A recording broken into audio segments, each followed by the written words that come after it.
오늘 말씀의 제목은 여호와 샬롬 그리고 여호와 삼마라는 제목으로 하나님 말씀 증거하겠습니다.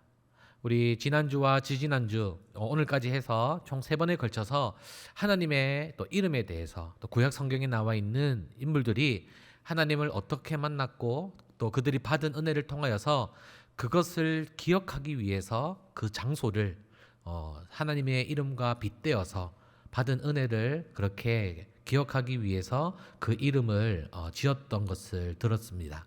우리 첫 번째는 뭐였죠, 여러분? 여호와 이레였죠. 이 여호와 이레의 주인공은 누구였습니까? 그렇죠, 아브라함이었죠. 예, 아들 이삭을 바치라고 했지만 아들 이삭을 대신해서 그의 믿음을 보시고 순종의 마음을 보셔서 순양을 준비해 주셨다라고 해서 준비하신 하나님이라고 해서 여호와 이레였습니다. 자, 그리고 두 번째는 뭐였죠? 여호와 니시. 네, 깃발이었죠. 승리의 깃발. 이스라엘 백성들을 광야에서 40년 동안 이끄셨을 때에 하나님께서 승리케 하시는 그 은혜가 이스라엘 백성에게 늘 함께 했었다라고 했습니다. 그리고 세 번째는 뭐였습니까? 여호와 라파였죠. 여호와 라파는 치료하시는 하나님이었어요. 쓴 물을 하나님께서 보여주시는 그 나뭇가지를 그 물에 던지니까 쓴 물이 어떻게 변했죠? 단물로 변해서 광야 생활을 시작하는 이스라엘 백성들에게 이렇게 너희들이 어려운 일을 겪을 때마다 내가 함께 하겠다라고 이야기해 주셨죠. 근데 이 나뭇가지를 우리는 어떻게 봐야 된다? 예수 그리스도다라고, 그 예수 그리스도의 예표라고 그렇게 생각하며 또 말씀을 보아야 된다라고 이야기했습니다. 자, 오늘은 마지막으로 여호와 샬롬과 또 여호와 삼마에 대해서 함께 은혜를 나누겠습니다. 여러분의 한 주간은 어땠습니까? 이제 1월 말이었고 왠지 2월 달이 되면 새 학기를 시작하는 우리 대학생 청년들도 있을 거고, 또 이제 한 해를 시작하는 것도 이제 잠시 이제 본격적으로 또 한 해를 또 업무를 또 해야 되는 그런 2월입니다. 그래서 이제 며칠 전이 이제 춘분이었죠. 입춘이었죠. 그래서 이제 봄이 오고 뭔가 이제 움츠러들었던 우리 마음이나 또 우리 몸도 이제는 따뜻한 이제 날씨를 맞이하면서 우리가 야외 활동이라든지 좀 더 이런 일상생활을 다시 회복할 수 있어야 될 것 같아요. 저에게도 이번 한 주는 너무나도 특별했습니다. 왜 특별했냐면 드디어 이제 저희 아기가 집으로 왔어요. 어우, 예, 너무 좋은데, 감사합니다. 너무 좋은데 힘들더라고요. 예, 그리고 아기가 갓난 아기니까 일단 갓난 아기는 이제 목에 힘이 없어서 목을 이렇게 잘 받쳐줘야 돼요. 그러다 보니까 목욕을 시킨다든지 뭐 우유를 먹인다든지, 지금은 3시간마다 한 번씩 우유를 먹여야 되거든요. 그러니까 자다가 깨고 또 아기가 낑낑대면은 또 버뜩 일어나서 뭐가 불편한지를 막 봐야 돼요. 그러다 보니까 참 이제 너무나도 좋은데 또 힘들기도 힘들고 또 어떻게 해줘야 될지를 잘 모르기 때문에 지금 난감하고, 또 아빠 지금 한 23일 차 정도 되었는데 야, 아빠 되기가 참 쉽지 않구나 이런 생각이 들더라고요. 그러면서 한 2가지 정도가 생각이 나더라고요. 첫 번째는 우리 하나님이었어요. 하나님이 우리 사람을 보실 때에, 특별히 나를 보실 때에 이렇게 좋으셨을까? 여러분 어땠을 것 같아요? 하나님이 여러분들을 보실 때에 좋았을까요? 안 좋았을까요? 네, 좋았어요. 그런데 그것도 심히 좋았다라고 창세기에 나와 있습니다. 우리가 잘 알다시피 이제 첫째 날부터 5째 날까지 뭐 하늘과 궁창과 또 바다와 뭐 유식동물 또 이런 여러 동물들을 만드시고, 제일 마지막에 6째 날에 누굴 만드셨죠? 네, 인간을 만드시면서 다른 것들을 만들었을 때는 그냥 좋았더라라고 되어 있지만 인간을 만드셨을 때는 한 글자가 더 붙어져. 또 뭐가 붙냐면 심히 좋았더라라고 되어 있는 거예요. 그러면서 야, 하나님께서 우리 인간을 만드셨을 때에 이 심히 좋았다라는 것을 조금 알 것 같더라고요. 어떻게 조금 알 것 같냐면 이게 조건 없는 사랑을 알 것 같더라고요. 뭐 여러분들도 뭐 연애를 해보셨으면 아시겠지만 어떻게 보면 연애는 기브 앤 테이크예요. 그리고 내가 좋아하는 조건을 그 사람이 가지고 있어야 내가 한 번 더 보게 되고 내 마음이 끌리는 것 같아요. 그런데 제 아기는 아무런 조건이 없어도 그냥 사랑스러워요. 예, 집에 오자마자 하루 정도 변을 못 봐서 힘들어 했는데 이제 둘째 날부터 이제 변을 놓더라고요. 근데 그 변이 노란 색깔인데 황금처럼 보이더라고요. 안 믿기죠, 여러분? 곧 이제 느끼게 될 겁니다. 예, 그러면서 이렇게 응가하는 것도 너무 좋고 너무 예뻐 보이는 거예요. 근데 이 아이가 뭐 못생겼든 잘생겼든 제 말을 안 듣든 간에 제 아들이기 때문에 아무런 그런 조건이 필요 없다라는 거죠. 그러면서 우리 하나님이 우리 인간들을 보실 때에 이렇게 사랑하지 않으셨을까라는 생각이 들더고요. 그리고 또 하나는 뭐냐면 참 부모님에 대해서 다시 한 번 더 생각하게 되었습니다. 부모님이 당연히 있었기에 저와 여러분이 있는 거고, 또 부모님의 헌신과 사랑이 있었기 때문에 우리가 이렇게 건강하게 야외 활동이든 건강한 육체를 가질 수 있는 것 같아요. 그래서 자기 같은 자식을 낳아봐야 어미 마음을 알고 속을 썩여봐야 부모의 마음을 안다고 했듯이, 이제 아기를 놓으니까 또 키우다 보니까 그런 것들을 느껴지면서 부모님에 대한 사랑을 조금은 더 알아가는 것 같습니다. 이렇게 우리가 하나님을 조금씩 그 사랑을 알아갈 때에 그 하나님의 이름에 대해서 우리가 알았을 때에 그거를 통해 우리가 구체적인 기도를 할 수 있다라고 이야기를 했어요. 그래서 오늘은 여호와 샬롬과 그리고 여호와 삼마라는 이 두 가지 하나님의 이름을 함께 알아보도록 하겠습니다. 여러분, 우리가 뭐 예전에 이제 성경학교 생활을 할 때, 교회 학교 생활을 할 때 샬롬 이렇게 인사를 했죠. 우리 옆 사람에게 한번 이렇게 인사해 볼까요? 샬롬. 뭐 죽일 놈 샬롬 이게 아니라 샬롬입니다. 예. 샬롬의 뜻이 뭐예요, 여러분? 평화. 그렇죠. 평화입니다. 자, 이 샬롬이란 말은 어디서 나오냐면 우리가 아까 방금 읽은 사사기 6장에 나오는데, 이 사사기 6장의 주인공은 기드온입니다. 바로 이 여호와 샬롬은 하나님은 평강이십니다라는 제목을 가지고 있고요. 기드온이 여호와로부터 너는 안심하라, 그리고 두려워하지 말라, 죽지 아니하리라라는 고모의 말씀을 받았을 때에 그것을 기념하기 위해 쌓은 제단이 바로 여호와 샬롬입니다. 사사기 기드온이 하나님을 만나 화평하게 된 것을 기념하기 위해서, 그리고 기억하기 위해서 그 제단을 여호와 샬롬이라고 지었고, 그것을 보는 이스라엘 백성들의 후대들이 하나님이 우리 이스라엘 백성들과 함께 하신다는 것을 기억하기 위해서 이 제단을 쌓고 이 이름을 지었습니다. 이 기드온 때에는 미디안이라는 나라가 이스라엘 백성들을 참 괴롭혔어요. 심지어 몇 년을 괴롭혔냐면 7년을 괴롭혔습니다. 어떻게 괴롭혔냐? 바로 이스라엘 백성들이 이제 가나안 땅에 머물면서 이제 뭐 곡식이라든지 자신들의 뭐 육식 뭐 동물이라든지 그런 것을 길어 놓으면 이 미디안 사람들이 딱 옆에서 보고 있다가 추수할 때가 됐던지, 그리고 마을에 뭔가가 변화가 있으면 침략을 해서 그 물건들을 다 뺏어갔어요. 여러분, 1년, 2년 정도는 또 뺏어갈 수도 있는데 이게 자그만치 7년이나 나의 것을 뺏어간다면 어떨까요, 여러분?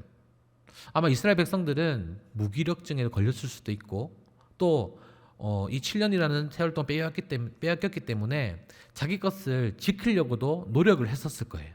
그런데 그 노력이 아무런 대가가 없이 자기 것들을 모두 뺏기고 말았던 겁니다. 이렇게 패배의식을 가지고 있었던 사사가 바로 기드온이었어요. 그런데 이 기드온에게 하나님의 선지자가 와서 6장 8절에서 10절에 말씀을 하는데, 우리 10절 말씀 우리 화면에 나오면 같이 한번 읽어보겠습니다. 10절입니다. 내가 또 너희에게 이르기를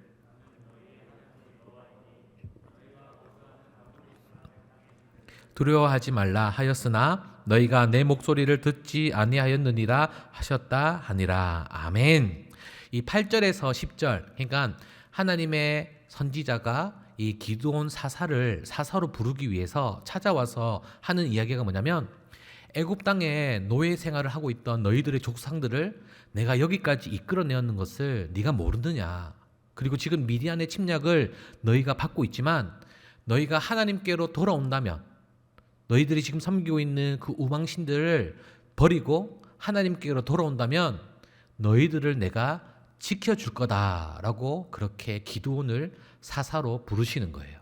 자, 그런데 이 기드온은 조금 어떻게 보면 믿음이 좀 약할 수도 있고, 아니면 돌다리도 두들겨 보는 그런 좀 조심성이 많은 사람인 것 같아요. 그래서 그것을 좀 알 수 있는 게 뭐냐면, 기드온이 포도주 틀에 밀을 타작하는 것을 볼 수 있어요. 밀은 밀 타작에 해야지 포도주 틀에 밀을 타작할 수는 없어요. 왜냐하면 밀 껍질을 벗기기 위해서 위에 무거운 것을 이렇게 문대면 껍질이 벗겨지면서 안에 이제 오리지널 밀이 이렇게 나오는데, 이 미디안 사람들이 자신들이 무엇을 하고 있으면 와서 이제 약탈을 해가니까 그것을 숨기기 위해서 포도주 틀에 그렇게 밀을 타작했던 겁니다. 그리고 또 하나, 자기를 작은 자라고도 이야기도 했지만 하나님께 표징을 보여달라고 해요. 어떤 표징을 보여달라고 하냐면, 자기가 밤에 여기 손뭉치 한 뭉치를 앞에 둘 테니까 처음에는 이 손뭉치만 젖게 하고 그 주위는 젖지 않게 마르게 해달라고 그렇게 이야기합니다. 그랬더니 하나님께서는 기드온이 말한 대로 그대로 행해 주세요. 자, 이러면 얼마나 큰 이적입니까, 여러분? 자, 그런데 사사 기드온은 한 번 더 이야기해요. 어떻게 이야기하냐? 이제는 반대로 이야기하는 거예요. 양털은 젖지 않고 양털 주위만 젖으면 내가 하나님께서 우리를 구원해 주실 줄로 믿겠습니다라고 그렇게 하나님께 이야기를 합니다. 그랬더니 하나님께서는 어떻게 해주셨을까요? 네, 요구한 그대로 행해 주셨습니다. 여러분, 이런 기도의 모습을 보면 어쩌면 의심이 많다거나 하나님의 권위를 무시한다고 볼 수도 있어요. 하지만 그것은 오히려 자기가 맡은 사명에 대한 확신을 더하기 위한 요구라고 볼 수 있는 겁니다. 내가 어떤 일을 하면서 두 마음이 생겨서 갈팡질팡하는 것이 아니라 아예 시작하기 전에 하나님, 내가 하나님을 믿기 위해서 이것을 보여주십시오. 특별히 기드온이 이야기했던 이 양털 표징을 통하여서 내가 하나님의 사역을 시작할 때에 확실한 마음을 가지고 사역하겠습니다 라고 할 수 있는 더 큰 믿음을 요구하는 그런 기드온의 모습이라 할 수 있습니다. 그리고 그 기드온의 말대로, 요구한 대로 그대로 행하시는 하나님의 모습을 보면서 하나님의 뜻을 확실하게 보여주시는 그런 하나님의 은혜가 이 기드온에게 있었습니다. 이적은 하나님의 전능하심을 보여주는 가장 확실한 방법입니다. 그리고 하나님의 사람을 세우는 데에도 가장 확실한 방법인 거죠. 자, 그러면 여러분들이 또 오해를 할 수가 있어요. 하나님, 내가 믿음이 부족한데 어떤 믿음이 더 크게 하기 위해서 표징을 보여주세요라고 계속 막 기도하고 막 진짜 말도 안 되는 것들을 그렇게 요구하면 안 되는 거죠. 예. 우리가 지난번에 기도는 어떻게 하라고 했어요?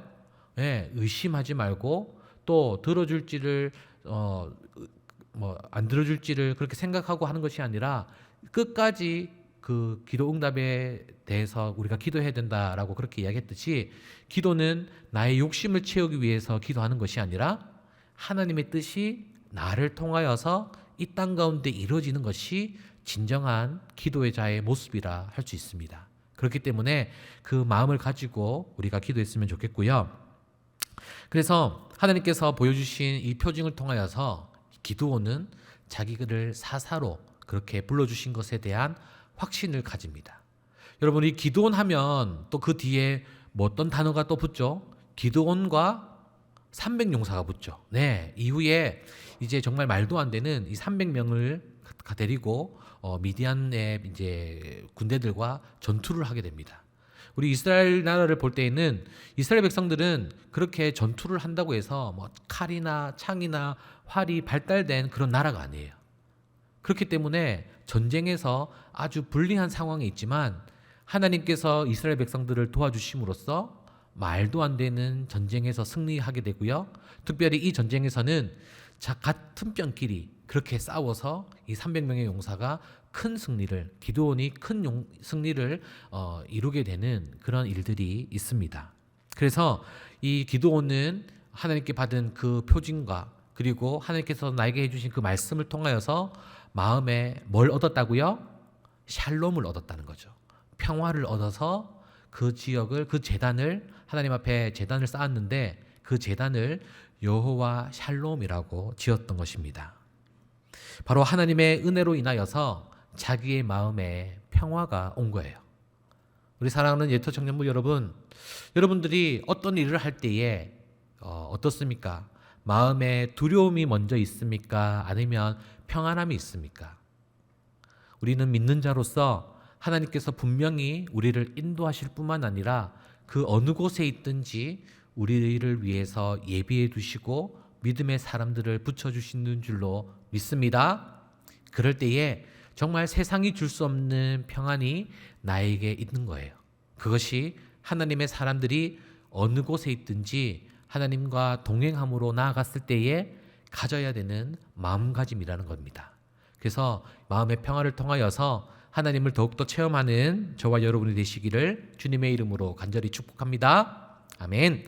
자, 마지막 5번째 우리 하나님의 이름은 여호와 삼마입니다. 여호와 삼마인데요. 이 뜻은 하나님은 어디든지 계시는 분이십니다 라는 뜻을 가지고 있어요. 이 에스겔이라는 구약 성경의 인물이 이스라엘의 죄로 인하여서 여호와의 영광이 떠난 것을 보았으나 이제 새로운 언약을 통해서 하나님의 영광이 영원토록 자기 백성 가운데에 거할 것을 보았을 때에 여호와 삼마라고 그렇게 고백했습니다. 이 말씀은 에스겔 48장 35절에 있는데요. 우리 함께 읽겠습니다. 그 사방의 합계는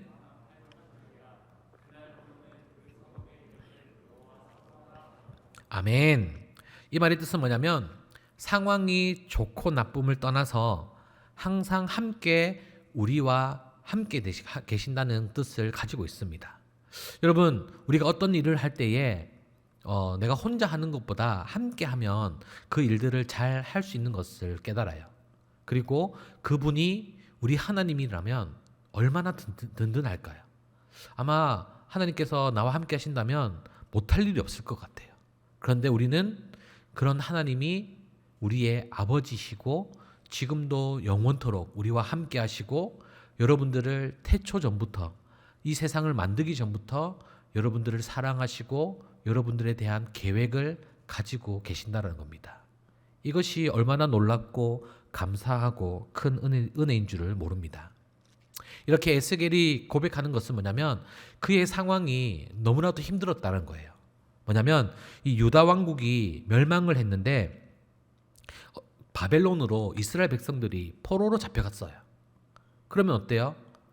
포로로 잡혀가서 다시 그 나라가 망하든지 아니면 나의 나라가 나를 구하기 위해서 돌아와야 되는데 포로 생활 중에 어떤 소식이 들리냐면 예루살렘 성전 그리고 예루살렘 성이 완전히 붕괴되었다라는 소식을 들은 거예요. 그러면 어때요? 나를 다시 찾으러 온 사람도 없고 내가 돌아갈 나라도 없는 거예요. 그랬을 때에 오는 절망감이 이 에스겔뿐만 아니라 이스라엘 백성에게도 너무나도 큰 아픔이었다는 거죠. 그런데 그런 상황에서도 하나님께서 그들과 또 다른 언약을 해주시는데 어떤 언약을 해주시냐? 바로 너희들을 위해서 다시 예루살렘을 재건할 것이고 너희들이 본국으로 고향으로 다시 돌아갈 것이다 라는 그 약속의 말씀을 에스겔에게 해주신다는 겁니다. 그래서 이 에스겔이 그것을 기념하기 위해서 여호와 삼마라고 그렇게 이름을 지었습니다. 이제 돌아갈 곳이 없는 이스라엘 백성들에게 바로 하나님과의 관계 회복을 통해 예루살렘 성, 다시 새로운 예루살렘 성이 예비되었다라는 그런 약속의 말씀을 이스라엘 백성들에게 해 주신 겁니다. 사랑하는 여러분, 하나님은 이런 분입니다. 화면 한번 보여주시죠. 네, 우리 노란 글씨 말고요. 우리 흰 글씨와 빨간 글씨 같이 한번 큰 목소리로 읽겠습니다. 우리를 위해 준비하시고 우리를 승리케 하시고 우리를 치료해 주시고 우리에게 평화 주시고 우리와 함께 하십니다. 자, 제가 하나님은 어떤 분이십니까? 라고 이야기를 하면 여러분 다시 한번 이거 읽어볼게요. 자, 하나님은 어떤 분이십니까? 우리를 승리케 하시고 우리를 치료해 주시고 우리에게 평화 주시고 우리와 함께 하십니다. 아멘. 아멘. 여러분, 이 하나님을 이제 알았으니까요. 이제 구체적으로 여러분들이 이 하나님을 부르짖으며 그냥 구약 성경에 나와 있는 내가 그냥 눈으로 글로 읽었던 그냥 상상만으로 했던 그 하나님이 예전에 그냥 하나님이 아니라 지금도 살아계셔서 나와 함께 하시는 하나님이 되어달라고 그렇게 여러분들의 기도의 제목이 더욱더 구체화되어야 될 것입니다. 자, 여기서 여러분들에게 미션이 있습니다. 자, 미션 한번 띄워주시죠. 빠밤. 하나님의 이름을 찾아라. 여러분, 우리 교회 안에 이 5가지 하나님의 이름 중에 하나가 단어가 교회 어느 곳에 있어요.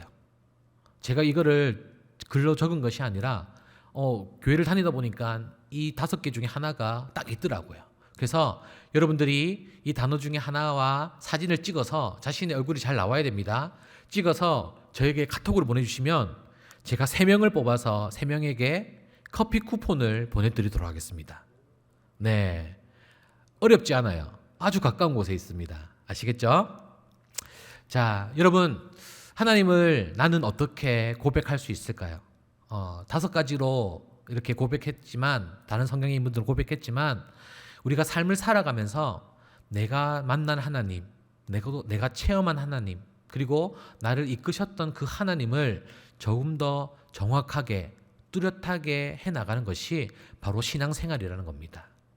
여러분들이 눈 감는 그날이 하나님을 가장 많이 아는 날이 되기를 소망합니다. 그러기 위해서는 우리는 하나님의 말씀을 가까이 하고 또 예배를 사모하고 또 찬양을 통하여서 우리 입술의 고백뿐만 아니라 나의 삶으로 드려지는 그 고백이 되어진다면 우리 오늘 이야기했던 것처럼 여호와 이레, 또 여호와 니시, 또 여호와 라파, 또 여호와 샬롬, 그리고 마지막으로 여호와 삼마까지 또 다른 그 하나님을 찬양할 때에 그 하나님이 나의 하나님이 아니라 옆 사람의 하나님이고 또 우리의 하나님, 또 우리 예터 공동체의 하나님이 될 줄로 믿습니다. 그래서 한 주간 살아갈 때에 나는 우리 하나님을 뭐라고 고백할 수 있을까? 나는 어떤 하나님을 만나고 또 그 하나님을 내가 유지하기 위해 또 더 큰 하나님의 사랑을 깨닫기 위해 어떤 노력과 또 어떤 우선순위를 가지고 살아가고 있는지 한번 생각해 보면서 또 한 주간 묵상하며 은혜를 함께 나누었으면 좋겠습니다. 아멘.